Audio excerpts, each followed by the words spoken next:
Subscribe करें और bell दबाएं ताकि कोई खबर रह न जाए।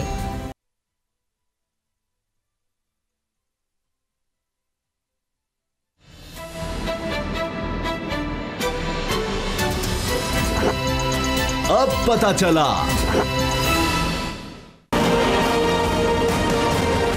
में आज आप जान सकेंगे। मार्च में लॉन्ग मार्च होगा। नून लीग पीपल्स पार्टी की मोहब्बत, इंसानियत या सियासत, नवाज शरीफ बीमारी हुकूमत पर भारी, पीटीआई की डबल सेंचुरी, भारतीय हठधर्मी बरकरार।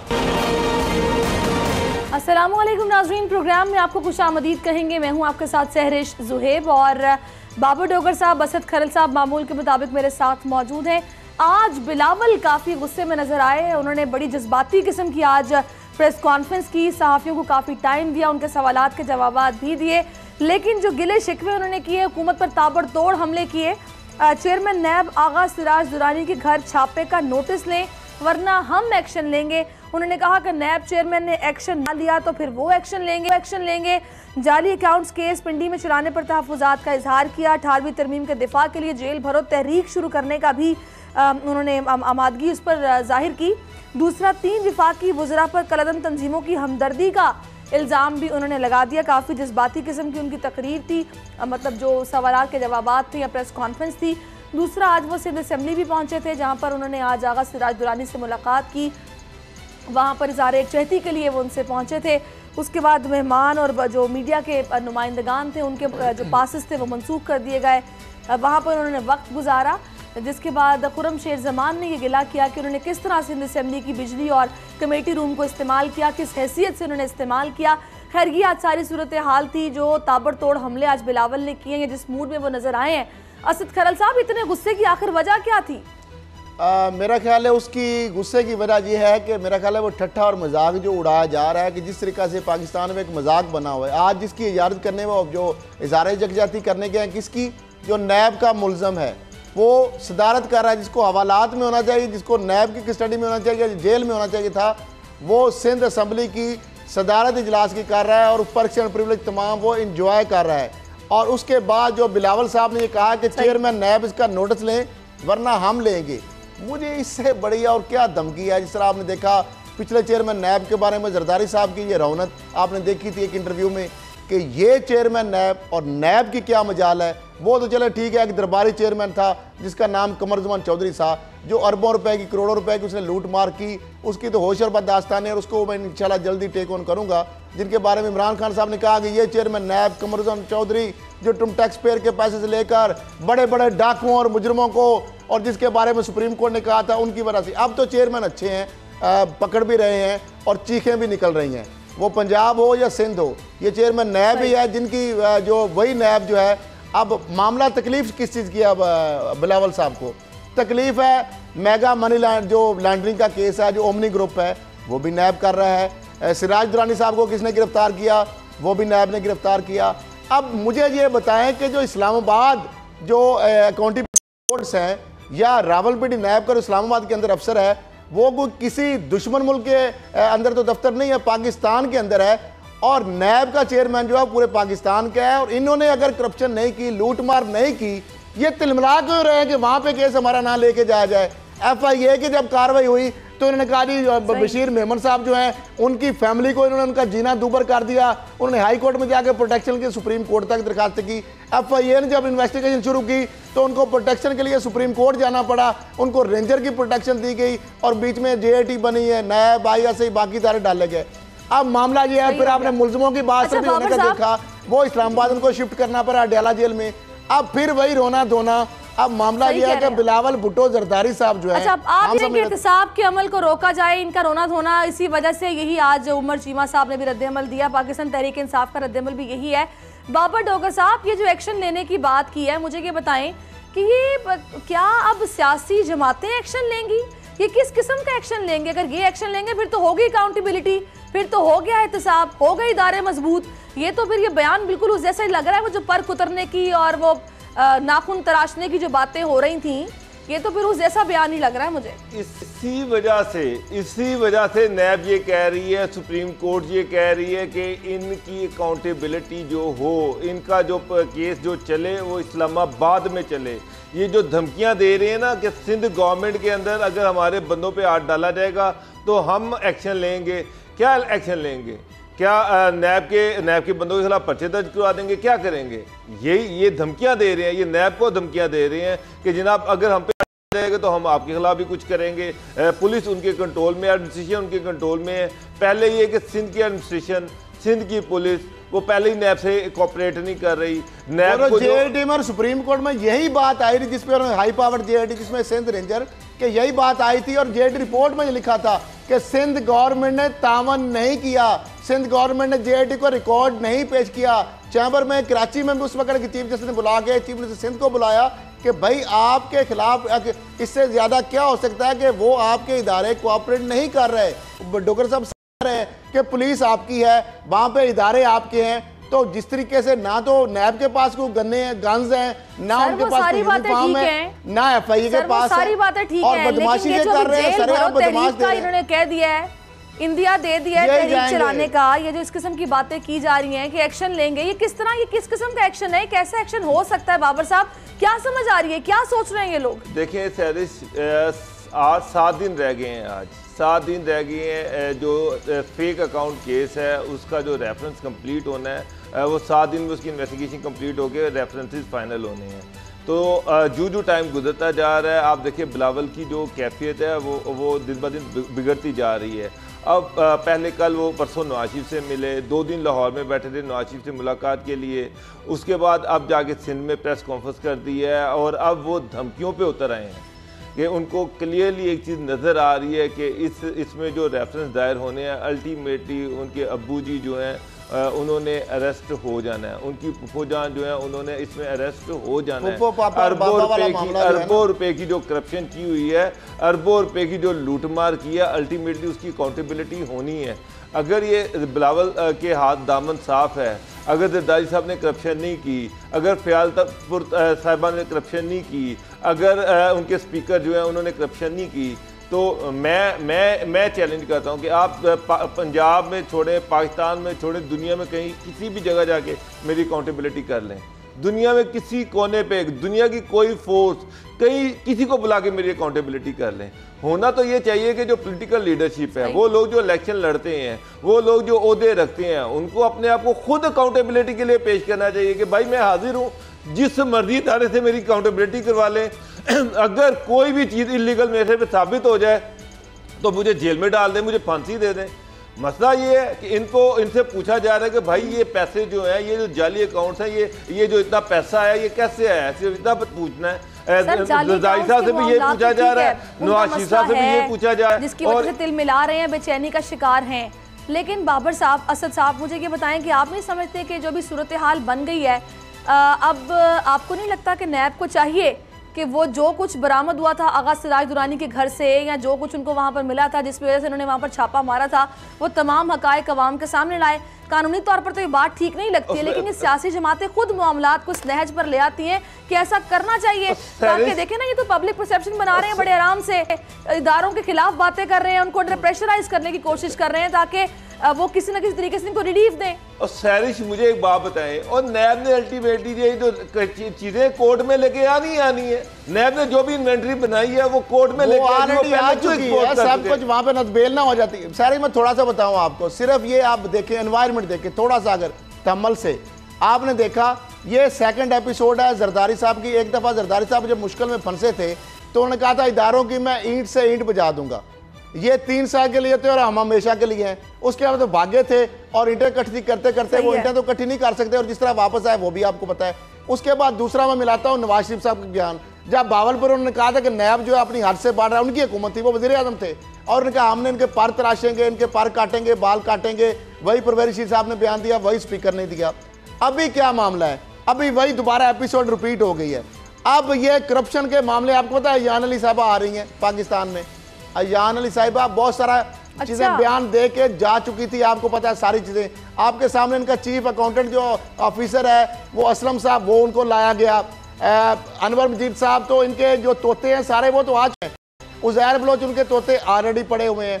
मामला करप्शन का, लूट मार का, 400 अरब का जो लूट मार का, जो खुद बंदा कह रहा है 400 अरब में देने को तैयार हूं। सिंध गवर्नमेंट की जमीनें जिसने लूटी वो मलक रियाज, वो बाहर बैठा है, उसको लाया जाएगा। अयान अली आ रही है, 2000 अरब रुपए अरब नैब की रिपोर्ट मौजूद है और ये कि 2000 अरब से जायद मालियत की, तो 2000 अरब रुपया जो है वो सिंध हुकूमत का अवाम पे लगना था। वो टैक्स पेयर का जो यानी गवर्नमेंट का जमीन थी उस पर तो इनको याद नहीं आती, जमहूरियत उस पर तो अवामी मुफाद याद नहीं आता। अब नवाज शरीफ साहब जो है जिस तरह वो फंसे हुए थे, अब बिलावल भुट्टो और जरदारी और बाकी जो गैंग है, जो अनवर मजीद एंड कंपनी है, जो मलक रियाज एंड कंपनी है, उन सारों को अपनी जेल सामने, जेल बरो तारीख में यही लोग जाएंगे और तो इनके साथ अब कोई नहीं जाएगा। अच्छा, जेल मुझे ये सामने नजर आ रही है, मुतहर्रिक हो गए और दिन दिन है ना वो इस वक्त बढ़ता जा रहा है। हाल ही में बिलावल भुट्टो की बड़े मियां साहब से मुलाकात हुई है ना, आसद खरल साहब, बाबर डोगर साहब। एक थोड़ी सी बात, एक सेकंड, वजह क्या है जो चौधरी साहब ने उन पर यू टर्न लेने का इल्जाम लगाया। सुप्रीम कोर्ट में जो रिपोर्ट सबमिट हुई है ना, आप अपनी बात पूरी कीजिएगा। थोड़ा सा मैं चाह रही हूँ कि हम नाज़रीन को दिखा भी दें ना, जरूर दिखा भी दें कि जिस तरह से फवाद चौधरी साहब ने ट्विटर पर उन पर यू टर्न लेने का इल्ज़ाम लगाया, उसके बाद बिलावल ने फ़ौरन ट्विटर पर ही उसका जवाब दिया। उनकी जानिब से ट्विटर पर कहा गया कि महाज संभालना, लेकिन इंसान फिर सियासतदान किसी की तीमारदारी को गलत मतलब नहीं देना चाहिए। ये बिलावल ने उसका जवाब दिया। तो ये जो आपस में लफ्जी गोलाबारी चली है और सियासी दर्जा हरारत बढ़ता चला जा रहा है, इस पर हमने एक रिपोर्ट तैयार की है, वो नाज़रीन को दिखाते हैं। उसके बाद आप अपना जो तज्जिया है वो दीजिएगा सारी सूरत हाल पर। असद साहब जी दिखाइएगा।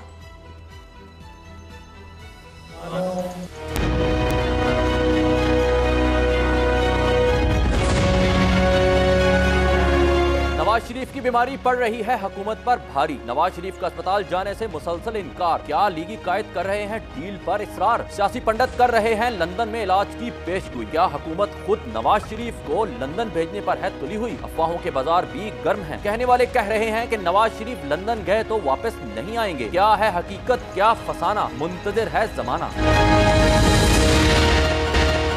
जी जनाब, ये सारी सूरत हाल है कि ट्विटर पर महाज संभाला हुआ है। दोनों जानिब से वो हुकूमत पर तनकीद के निस्तर चलाते हैं, वो भी फिर जवाब देते हैं और यू टर्न का इल्ज़ाम उन्होंने लगाया। उन्होंने कहा कि भाई करने गया था, इसको दूसरा रंग ना दिया जाए। हालांकि खुद कमर जमान कारा साहब ने कहा कि सिर्फ अयादत मकसद नहीं था, सियासी सरगर्मियों पर भी बातचीत हुई है और उसके बाद नए मिसाक की बात हुई, मियाँ साहब के असूल पर डटे रहने की बात हुई। अगर आप सिर्फ अयादत करने गए थे फिर तो आपकी मुख्तसर मुलाकात होनी चाहिए थी ना। आप मरियम नवाज का जिक्र करते कि वो उनकी खामोशी सियासी खामोशी नहीं है, और ना आप ये कहते कि वो मिलना चाहेंगी तो मैं भी मिलूंगा। आपने तो टोटली जो सारा सिनेरियो उस पर बात भी की है। फिर ये भी उन्हें कहा कि आप 3 बार के वज़ीर आज़म हैं, आपको अंदर ये बंद नहीं रख सकते हैं। तो बाबर डोगर साहब, ये सारी सूरत हाल को आप किस तरह देख रहे हैं? सरिश, मरियम नवाज और नवाज शरीफ ये एक मरतबा फिर बिलावल को बेवकूफ़ बना रहे हैं, पार्टी को बेवकूफ़ बना रहे हैं। इनकी डील हो चुकी हुई है, डील ऑलमोस्ट डन है। मियाँ साहब ने लंदन जाना ही जाना है, इलाज करवाने के लिए जाना है।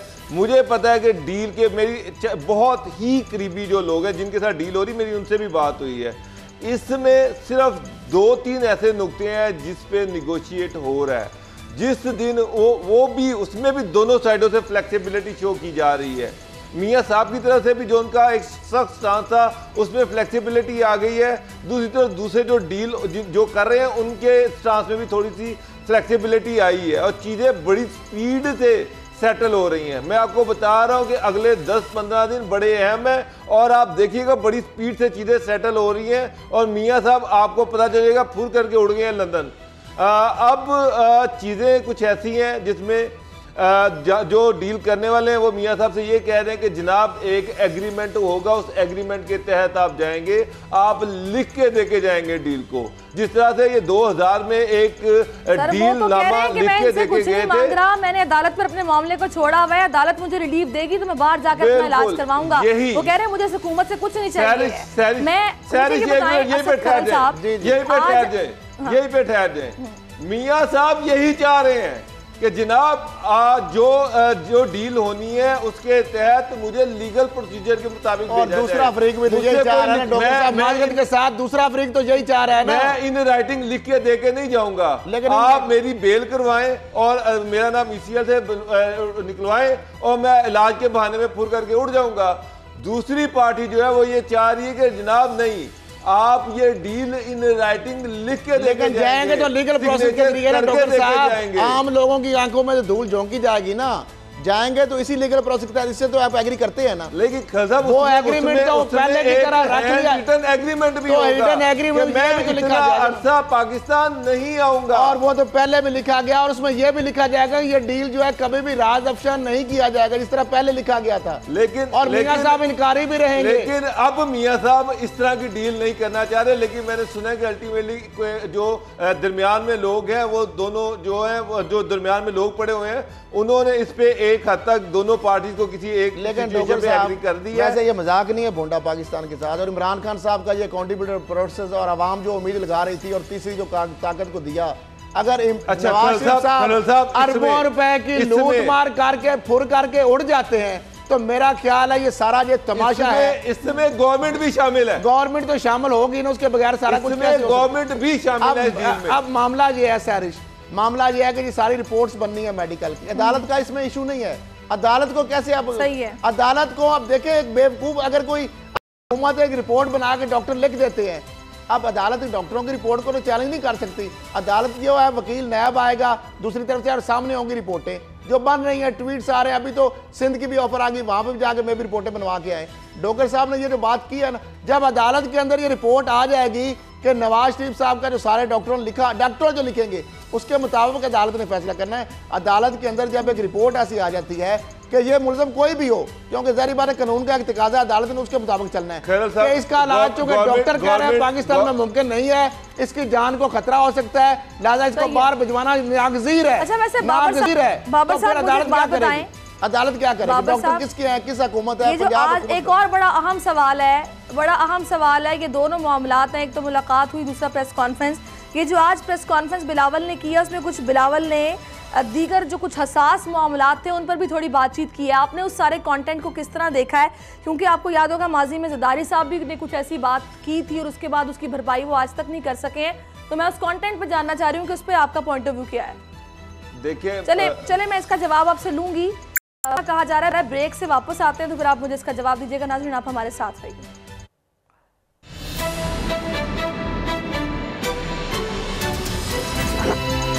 अब पता चला,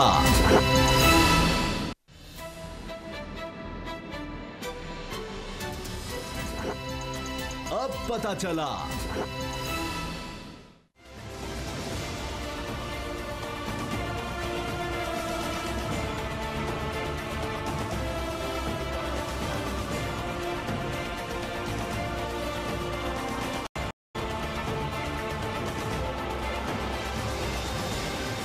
वेलकम बैक नाज़रीन। ब्रेक से पहले हम बात कर रहे थे बिलावल की आज की प्रेस कॉन्फ्रेंस के हवाले से। मियां साहब की भी बात करेंगे।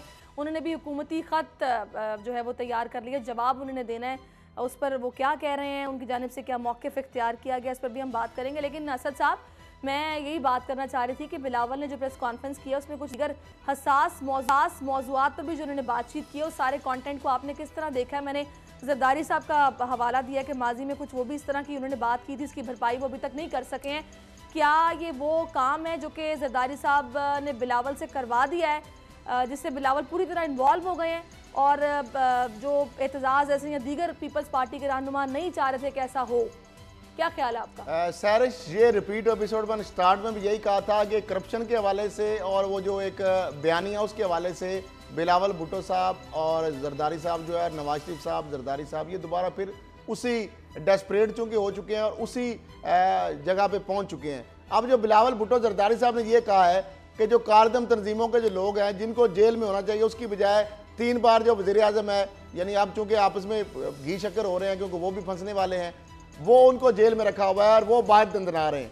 मुझे ये बताएं कि नून लीग की हुकूमत 14 में action plan, national action plan आया, ये जितनी तंजीमें, मेजोरिटी तो इनकी पंजाब में थी और सिंध में भी थी। सिंध के अंदर हुकूमत किसकी थी? पीपल्स पार्टी की थी। मरकज़ में किसकी हुकूमत थी? नून लीग की थी। अभी जो रिसेंट है पंजाब में नून लीग की थी, तो इनके खिलाफ कैरेक्टर क्यों नहीं किया गया, इनके दफातर क्यों नहीं सील किए गए, इनके जो प्रोजेक्ट्स है क्यों नहीं बंद किए गए, इनको टेक ओवर क्यों नहीं किया, इनके रहनुमाओं को क्यों नहीं जेर हिरासत लिया गया, इनको कारकुनों को क्यों नहीं पकड़ा गया। फिर उसके बाद उससे पहले मरकज में पीपल्स पार्टी की हुकूमत थी, सिंध की हुकूमत थी, कराची के अंदर भत्ता माफिया, टारगेट किलिंग में जो मिलिटेंसी जो है, जो विंग थे वो किसकी सरपरस्ती में कर रहे थे। पीपल्स जो पार्टी जो अमन के जो कमेटी है वो उस वक्त तो आपको पता doctor Zulfiqar Mirza home minister थे, जरदारी साहब के वो फ्रेंड और दस्तेराज, बाद में तो लड़ाई आपस में तकसीम हिस्सों पे हुई और जो जहर बलोच और ये किसके थे, वो अदी फारियाल तौल पर उकरंगे जो लियारी सारा गैंग है, ये किसकी सरपरस्ती में हो रहे थे। ये सारी चीजें जो है अब हो रहा है एक्शन इस हुकूमत में पहली मरतबा in letter and spirit national action plan के ऊपर जो अमल ये दो हुकूमतें नहीं कर सकती और ड्रामे भी करती थी, दो लिंक्स भी बनती थी और उसके बाद ये तमाशा भी करती। बाबर साहब आप अपना पॉइंट ऑफ व्यू देने से पहले मैं चाहूंगी मेरा थोड़ा सा सवाल ऐड कर लें, फिर आप खुल के बात कीजिएगा। मुझे ये बताएं कि ये जो आज उन्होंने पॉलिटिकल इंजीनियरिंग का इल्ज़ाम लगाया है नैब के ऊपर, आपको पता है उन्होंने कहा है कि नैब को इस्तेमाल किया जा रहा है पॉलिटिकल इंजीनियरिंग के लिए। इससे पहले जब ये पॉलिटिकल इंजीनियरिंग का इल्ज़ाम सियासी जमातें लगाती रही हैं माजी में, तो आपको मालूम है वो किस पर लगाती रही हैं। तो क्या ये जो अब भी इल्ज़ाम लगाया जा रहा है ये उसी तरीके से बिलावल लगा रहे हैं, आपको क्या समझ आ रही है?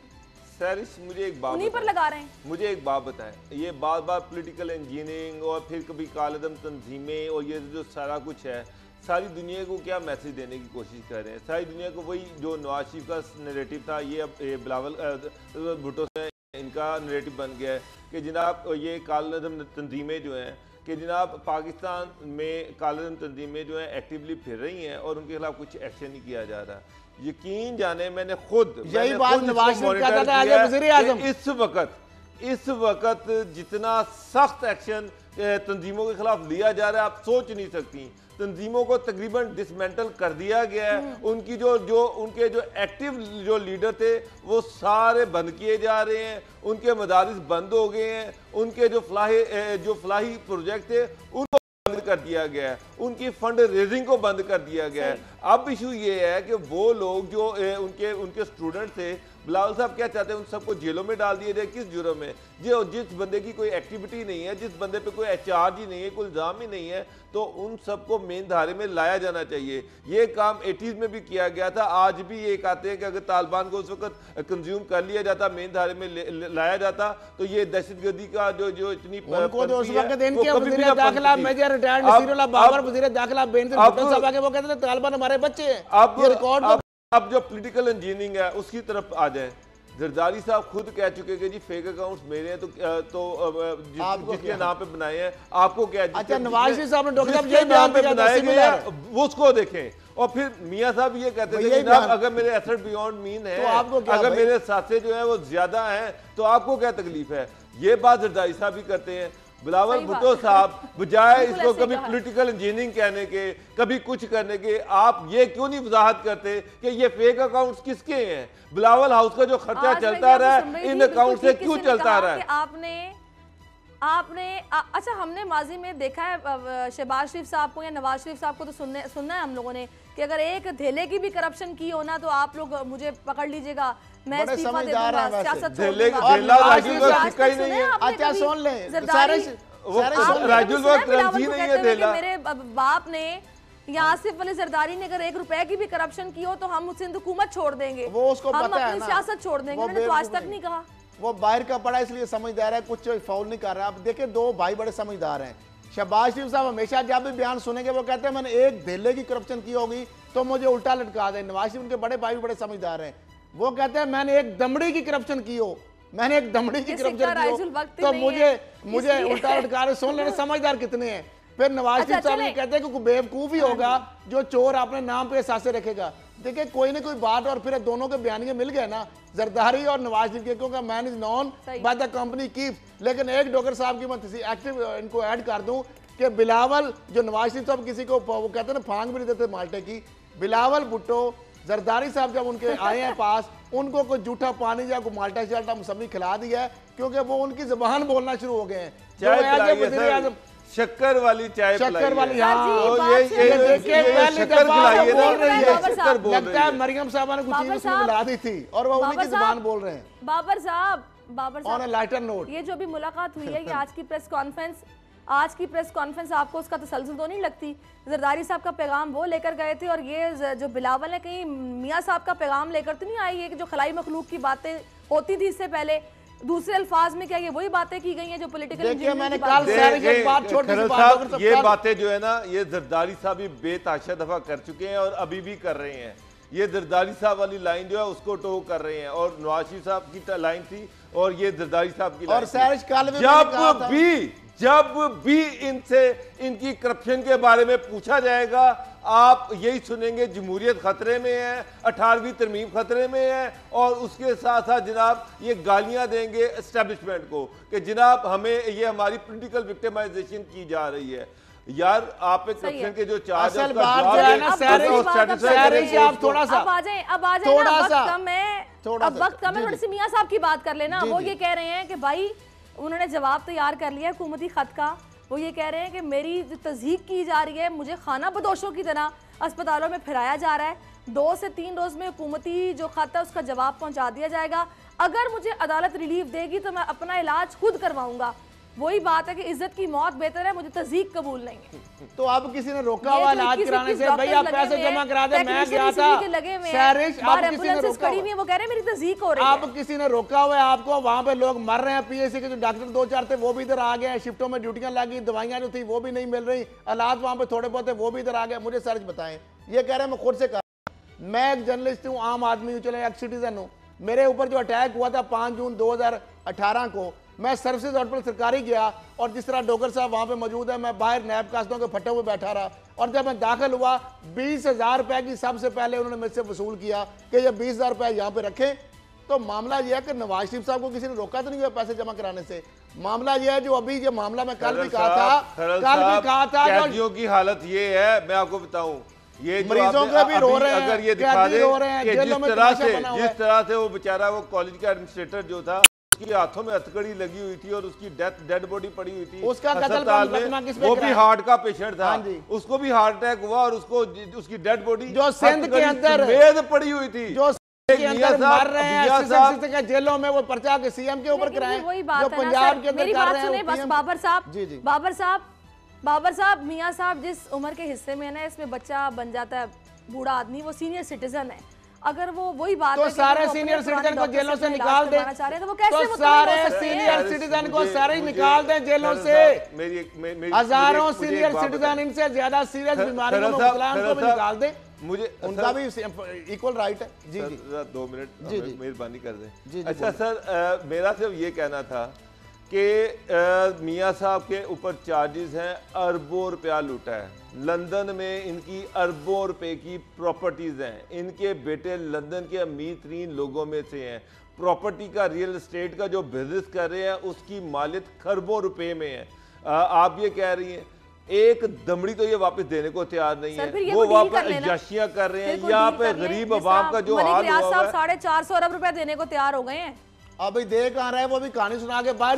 अच्छा वो भी सुन ले, लंदन भाग गए कहानी सुना के, वो भी ट्रकी बत्ती के पीछे, वो भी सुन ले। नहीं वो फैसला महफूज हो गया, पेशकश कर दी उन्होंने। मेरी एक बात सुन ले जरा, एस्टिमेट लगाएं जो सरकारी जमीनों पे उन्होंने कब्जे किए हुए हैं, जो मलीर की जमीन या कराची में जिन जिन प्रॉपर्टी पे सरकारी ऑफिशियल जो लैंड थी, लाहौर में, उसके बाद मरी में, उसके बाद इस्लामाबाद में और पाकिस्तान भर में उन्होंने जो कब्जे किए हुए ना, उसकी जरा मालियत पता करेगा। तो मुकदमा लाहौर में दर्ज है, 2000 अरब रुपए की जमीन। नहीं डॉक्टर साहब, मैं थोड़ा सा ऐड करूंगा, मेरे पास नैब की रिपोर्ट है। सैरिश, नैब की रिपोर्ट जो पेश हुई है सुप्रीम कोर्ट में, उसकी कॉपी मेरे पास मौजूद है। 2036 अरब रुपए की मालियत सिर्फ जो कराची वाली मलिक रियाज ने स्टेट लैंड जो है उसकी लगाई है, तब 400 अरब पे आए हैं।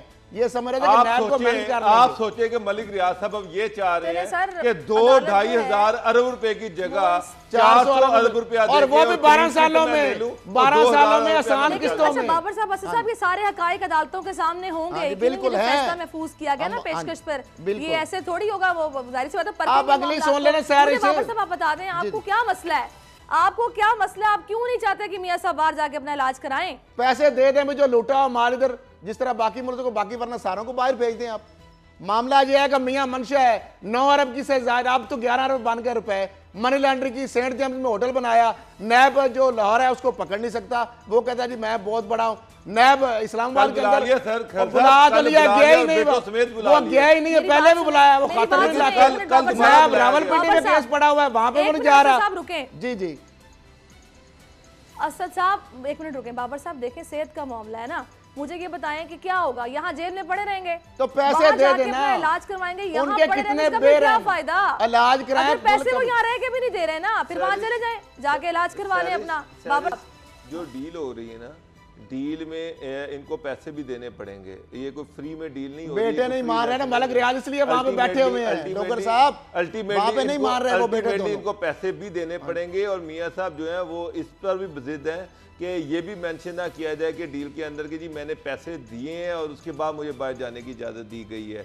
जो उसमें टर्म्स एंड कंडीशंस है ना, उसमें पहले भी तो वापस आ गए थे ना, ये जो वक्ती तौर पे इलाज का मसला बना हुआ है कि मरियम आयरोज ट्वीट कर रही हैं और पता नहीं सेहत को खतरा है, कत्ल तस्वुर किया जाएगा। सर ये सारा किस्सा तो खत्म होगा ना, पहले भी तो आ गए थे, अब फिर आ जाएंगे। मियां साहब की बीमारी सिर्फ मरियम के ट्वीटों पे है, रोज ट्वीट कर देती हैं कि उनको अंजाइना का दर्द हुआ है, रोजाना की बुनियाद पर ट्वीट कर देती हैं। आप मुझे ये बताएं कि एक जेल का डॉक्टर हर 8 घंटे की 3 शिफ्टें लगती हैं, हर जेल का एक डॉक्टर उनके सिर्फ मियां साहब के ऊपर लगा हुआ है।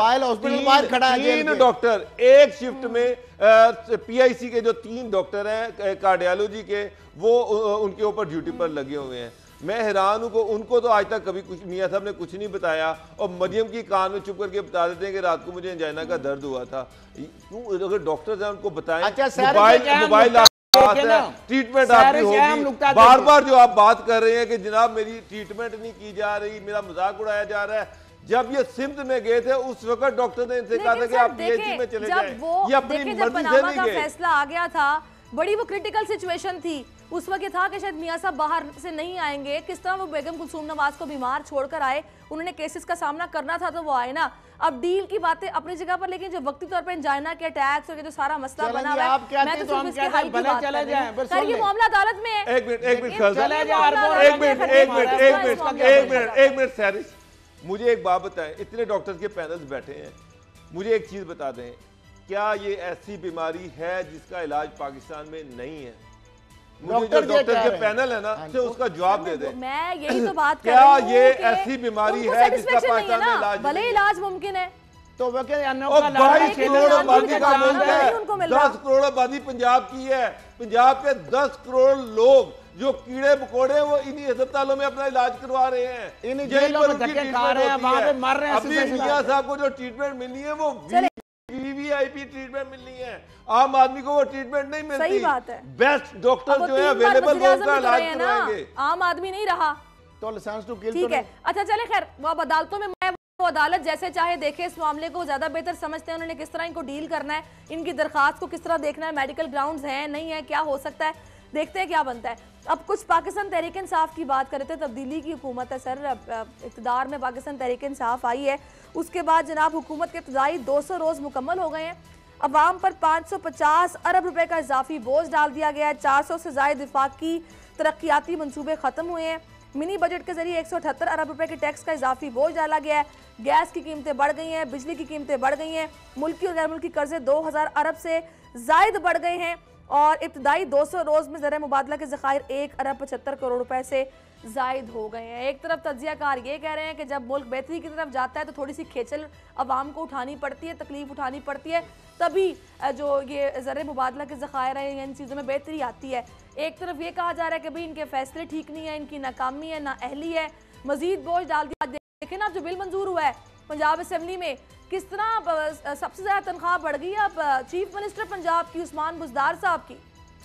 सैरिश में एक और आपको खबर दे दूं, आपको पता है KPK के जो असेंबली के लोग हैं उनकी मुराद में कितना इजाफा हुआ है। अब ये ईरान को बात यह है कि पंजाब में PTI की हुकूमत है और KPI में वो भी खुफिया तौर पे, आपको वो पता ही नहीं, किसी को कानो कान खबर भी नहीं हुई।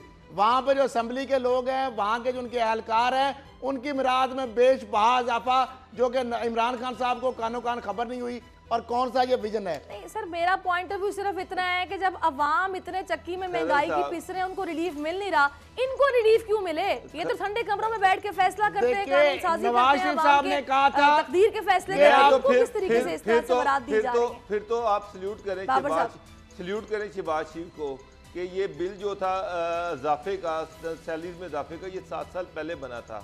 7 साल ये पंजाब असम्बली में पड़ा रहा है, लेकिन CM ने उसको अप्रूव नहीं किया। और ये जो CM आए हैं उस्मान बुज़दार साहब, माशाल्लाह से ये अवामी खिदमत का भरपूर जज्बा लेके आए हैं। इन्होंने आते सारी वो एक साथ जो दे रहे थे, अच्छा, वो एक साथ ही पैसे दे रहे थे। बाकी फाइलें तो उनके बारे में यही तासर है अमूमी तौर पर सहरिश, बाकी तासर यही अमूमी है कि वो फाइल नहीं निकालते, काम नहीं करते। इस पे तो सारे एक नुक्ते पे आ गए। सिर्फ 2 फाइलें, एक DG खान पे अंधाधुंध और दूसरी यहाँ पे उनका कंसेप्ट। मेरा मतलब है जहाँ पे जो काम नहीं भी होने चाहिए वो भी हो ही जा रहे हैं। PHA वहाँ पे यहाँ से जा रहा है, लाहौर का सारा और दूसरा 2 चीजें हो रही हैं। मेरे पास कागज है, अब हम इस टाइम फिर कल दिखा देंगे। एक तो ये है कि मियाँ वाली में खान प्राइम मिनिस्टर हाउस से जो डायरेक्टिव्स आते हैं, वहाँ पर इंजीनियरिंग यूनिवर्सिटी बन रही है, वहाँ पर टेक्नोलॉजी की एक यूनिवर्सिटी बन रही है, सड़कें बन रही हैं, हाईवेज बन रही हैं, और एक DG खान। उसके अलावा पूरा पंजाब अल्लाह ताला के हवाले किया हुआ है कि अल्लाह ताला बेहतर करेगा, बस ठीक है। और यहाँ फिर जो असम्बली पास हुई है वो अरकान असम्बली की तनख्वाह की और अपनी ज़ाती सैलरी की जो असम्बली है वो रातों रात अप्रूव हो गई है। मेरी बात सुने बाबर साहब, असद साहब, बात यह है कि जब आप ये बोलते हैं कि भी टैक्स नेट बढ़ाना पड़ेगा, आवाम को टैक्स देना पड़ेगा, और गाड़ियां नीलाम कर देते हैं, भैंसें आप लोग सारी नीलाम कर देते हैं, बात और आपने उसके बाद आप ये बोलते हैं कि वो जाए, थोड़ी देर बर्दाश्त करना पड़ेगा, थोड़ा वक्त आप आपने बात की सारी। आप ये देखेंगे ना अपनी बात बढ़ाई जा रही है कि नवाज शरीफ साहब ने एटमी धमाकों के वक्त कहा था कि अवाम को घास खाना पड़ेगी। अवाम आज तक घास खा रहे हैं और उनके अरबों रुपए बन गए। अब मौजूदा हुकूमत आपने सारे क्राइसिस गिनवाए हैं। अब अरबों रुपए के जो लोग हैं वो दंदरा रहे हैं, लूट मार कर 400 रुपया कोई देने के लिए तैयार है। मनी लॉन्ड्रिंग का केस आ गया, मियां अमन शाह के अरबों रुपए के खाते हैं। अब आज चीमा जो 2 है, एक मियां मुनीर साहब हैं, जो मियां मुनीर जो डायरेक्टर फिनांस है, पास रेवेन्यू है, 1500 करोड़ की करप्शन। उनके चेहरे भी देख लें। ये जो लोग हैं जिनके बारे में नैब एंटी करप्शन में इंक्वायरीज हैं, और मिलों को जो वहां पे मैं डिटेल में इस पर हम बात करेंगे, सिर्फ चेहरे उनके देख लें। प्रोड्यूसर साहब से मैं कहूंगा कि ये वो चेहरे हैं जो 1500 करोड़ की। अब एक बंदा उनका पकड़ा गया, हाथ से बिल बना रहा था, अनवर गामिस जो बिल डिस्ट्रीब्यूटर है फैक्ट्रियों में, हाथ से बिल बनाकर जाली मोहरें लगा रहा था, वो पकड़ा गया सर्वे के दौरान। अब उसके अंदर क्या 28 लाख 19 साल से हाथ से बिल दे रहा था उसको मुनीर साहब। और ये बात 4 सिर्फ करैक्टर हैं। सईद अहमद खान डिप्टी डायरेक्टर है, मोहम्मद सदीक कंप्यूटर प्रोग्रामर है, शाहिद हफीज डिप्टी डायरेक्टर है, तोकीर अकबर असिस्टेंट डायरेक्टर है। एंटी करप्शन को इन लोगों को पैसे खिलाए, नैब में पैसे खिलाए, अब फिर इंक्वायरियां वही नैब में दोबारा जिंदा हो गई हैं, एंटी करप्शन में जिंदा हो गई हैं। अब ये सारे जो मामले 1500 करोड़ की करप्शन, और इसके बारे में डिटेल से भी हम बताएंगे। यहाँ से रिकवरी करें, आप जो लुटेरे हैं उनसे पैसे करें। ये खोलने बैठो तो मेरा ख्याल है एक प्रोग्राम काफी नहीं, आपके पास एक तवील फहरिस्त होगी। बाबर साहब, मुझे मुख्तसर आप इस पर अपना पॉइंट ऑफ व्यू दें, फिर उसके बाद थोड़ी सी भारत की बात करते हैं। करतारपुर के हवाले से इजलास था और वीजे जारी नहीं किए गए हैं, कहिएगा। सैरिश, इंडियन गवर्नमेंट जो है मेरे मुताबिक तो वो ये चाहती नहीं कि करतारपुर का कॉरिडोर खुले। वो पहले तो दिल्ली बुलाना था, दिल्ली वो वहाँ पर बुलाने को तैयार नहीं हुए। यहाँ पर मुज़ाकरात किए जा रहे हैं, इलेक्शन सर पर है, सिर्फ सिखों को खुश करने के लिए फ़िलहाल वो इतने के मुज़ाकरात भी कर रहे हैं। और वो भी ये चाहते हैं कि ये मुज़ाकरा किसी सूरत में कामयाब ना हो। और जो मोदी गवर्नमेंट है, मोदी सरकार है, जिस तरह से मुसलमानों के साथ सलूक किया जा रहा है, जिस तरह से सिख कम्यूनिटी के साथ सलूक किया जा रहा है, माइनॉरिटीज़ को किसी सूरत में वो कोई रिलीफ देने को तैयार नहीं है। और वो रिलीफ जिसमें पाकिस्तान गवर्नमेंट जिसके साथ इंगेज हो, ये तो बिल्कुल पॉसिबल ही नहीं है। तो पाकिस्तान जब इंडियन जर्नलिस्ट आए तो पाकिस्तान ने बड़ी फ्रागदिली का सबूत किया था, उनको वीज़े दिए। इंडियन गवर्नमेंट एक तो ये है कि वाघा बॉर्डर पर ही ये सारे मुज़ाकरात कर रही है, और इवन सिर्फ बाउंड्री लाइन पर भी वीज़े देने को तैयार नहीं। इससे आप देखें कि वो कितनी तंगदिल गवर्नमेंट है, कितना बाइस है पाकिस्तान के हवाले से, कितना बाइस है माइनॉरिटीज़ के हवाले से। हालांकि एक अच्छा जेस्चर था कि सिख जिनका करतारपुरा जो सिखों का एक मुकद्दस मुकाम है उनका। देखिए बिल्कुल सैरिश एक छोटे सा आपको यहाँ पे मैं रिकॉर्ड पे बात आ गई इत्तेफाक से, ये बिल्कुल साफियों से डरते हैं इसलिए कि जुडिशल कमीशन जो है हमारा जाना था मुंबई बम्बलो, जिसके हवाले से हमारे ऊपर इल्ज़ाम आता है कि हम तावन नहीं करते। मैंने अप्लाई किया, मैं इंडियन हाई कमीशन में गया, मैंने कहा जी मुझे वीज़ा दें। FIA ने भी जाना था, लोग अदालत ने वहाँ पर जाके अजमल के साहब के क्रॉस एग्जामिनेशन वहाँ पर टीम और मुझे स्टेट का आपको पता है जिस तरह मार दिया, तो उन्होंने कहा जी आपको वीज़ा नहीं मिल सकता।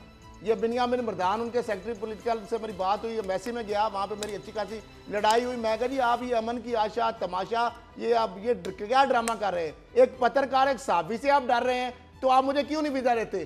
तो उन्होंने कहा आपकी वहाँ पे क्लियरेंस नहीं आई। तो मैं क्या, हम तो आप जगह जगह पर रजिस्टर्ड आप करते हैं थाना वाइज, और साथ मैंने जाना है लिख पढ़ के डेलीगेशन के साथ FIA और ये सारे जो जा रहे हैं।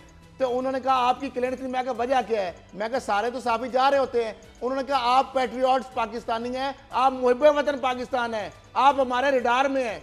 ये तो मामला है, ये मैं तो 2 दफा गया हूं, तो मैं फिर मुहिब्बे वतन नहीं, ऐसी बात नहीं है। मैं लड़ाई की ना, मैं कहा वीजा क्यों नहीं दे रहे आप? मैं कहा सारे जर्नलिस्ट जा रहे हैं, उन्होंने कहा आपको नहीं, आपकी क्लियरेंस नहीं आई। मैं कहा मैं कोई दहशतगर्द तो नहीं हूँ। बाबर साहब अब ये आपका वाला मामला कुछ मुख्तलिफ है, पता नहीं अब क्या वजह थी। बाबर साहब को वीजा मिल गया, आपको वीजा मुझे मिठाई हल्दीराम की भेज दी अगले दिन उन्होंने। बहुत शुक्रिया। ठीक है, बहुत शुक्रिया बाबर साहब, असद साहब। नाज़रीन के साथ ही आपसे इजाजत चाहेंगे, इंशाल्लाह कल फिर से मुलाकात होगी। कल तक के लिए अल्लाह हाफिज़।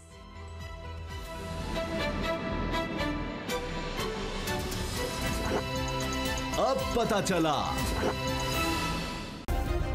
सब्सक्राइब करें और बेल दबाएं ताकि कोई खबर रह न जाए।